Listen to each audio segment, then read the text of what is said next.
Do you feel like no matter how hard you try, you just can't hit the ball harder? By the end of this video, you're gonna know how to hit the ball harder with less effort. We talked to some of the best hitting coaches throughout the entire country, and the 3 things that they recommended right here are what we're gonna talk about today. We're gonna start with the kinetic chain.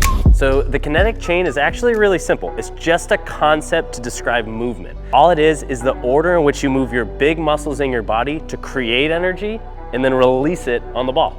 So Mookie's gonna start his kinetic sequence right at heel strike. Right when this heel goes down, it's gonna stop all that momentum forward and his hips are gonna start to rotate.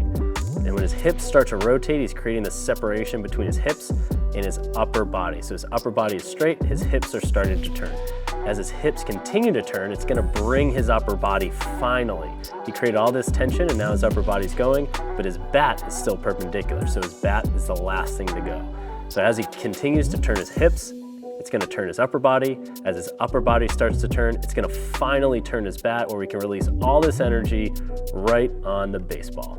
Moving these big muscles is gonna create more bat speed with less effort. Pay attention to how much tension is created when I pull my hands apart. It's the same thing with our hips and our upper body. We're creating this tension like we just showed you with the band between our hips and our upper body. So as our foot comes down, our hips start to rotate and our chest is over the plate, but it's staying there. We're creating this stretch between our hips and our shoulders, and that's creating lots and lots of tension that we're gonna be able to release on the ball. Here's a great example of hip and shoulder separation. So as his kinetic chain starts and his sequencing starts, you can see heel strike, and now these hips are starting to go, but you can see his upper body is still facing the catcher. So his letters are still facing the catcher, even though his belt is starting to open right now.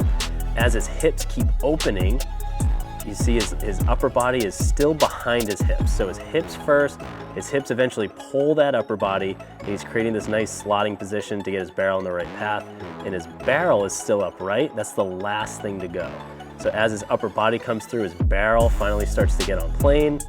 This is what we call bat lag, and then finally that barrel is gonna pop through the zone. So what is bat lag? All bat lag is your barrel trailing behind your upper body. So as we create tension between the hips and the upper body, and we're creating all this tension, our hips come through, and now our upper body is finally starting to come through, our barrel's dropping in place. My barrel's gonna actually stay behind my upper body. And it's still creating all this tension, so when it finally releases on the ball, we can let that barrel go. It's a great example of Josh Donaldson having tons of bat lag. As he strikes his heel, his hips go, is followed by his shoulders, and the last thing to go, if we rewind, is this barrel. So you can see right here, as his shoulders start to turn, his barrel is behind his back, and as he continues his swing, his barrel finally whips through the zone, hitting the ball and creating tons of effortless energy. Now that you know kinetic chain, hip and shoulder separation, and bat lag, you have everything you need to hit the ball harder with less effort. If you want to learn more about the kinetic chain, check out our next video where we go over the 3 best drills to improve your kinetic chain. His bat hasn't even really moved yet. As he starts his hips keep going out,